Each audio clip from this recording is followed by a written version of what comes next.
بسم اللہ الرحمن الرحیم۔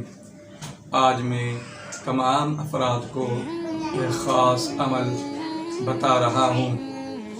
ناظرین، جیسا کہ ابھی محرم الحرام کا مہینہ شروع ہو رہا ہے اور اس کے میں آج آپ کو نوافل بتاؤں گا، کس طریقے سے آپ نے پڑھنے ہیں، اس کے بعد میں آپ نے کون سا عمل کرنا ہے جس سے آپ کی پورے سال کی تمام پریشانیاں، تمام مشکلاتیں اللہ پاک ان 2 رکعت نوافل کی برکت سے اپنے قدرت اور کاملہ کی وجہ سے آپ کی تمام مشکلاتیں، آپ کی تمام پریشانیاں اپنے فضل سے ختم کریں۔ ناظرین، محرم الحرام کا مہینہ بہت ہی بابرکت مہینہ ہے۔ اس میں عظیم قربانیاں ہیں اور بہت ہی برکت والا مہینہ ہے، اور اس مہینے کے آج میں ابھی آپ کو نوافل بتا رہا ہوں۔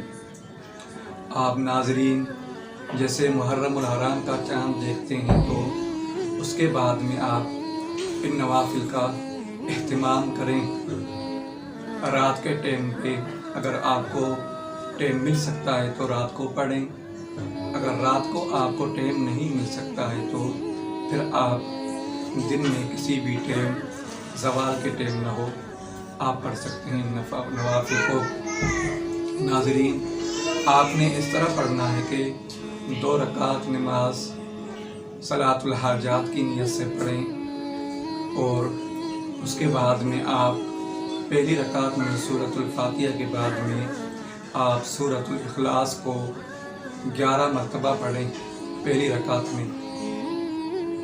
پھر دوسری رکعت میں بھی آپ کو سورۃ الاخلاص کو 3 مرتبہ پڑھنا ہے، اور اس کے بعد میں آپ نے ناظرین سلام پھیرنا ہے۔ سلام پھیرنے کے بعد میں آپ وہیں پر بیٹھ کر کے اس دعا کو پڑھیں: سبوح قدوس ربنا ورب الملائکۃ والروح، سبوح قدوس ربنا ورب الملائکۃ والروح، سبوح قدوس ربنا ورب الملائکۃ والروح۔ یہ دعا پڑھیں آپ 21 مرتبہ، اور اللہ پاک سے اپنے مقصد کی دعا مانگیں۔ انشاءاللہ اللہ پاک جو بھی آپ کا مقصد ہوگا اپنے فضل اور کرم سے حل عطا کریں گے۔ والسلام علیکم۔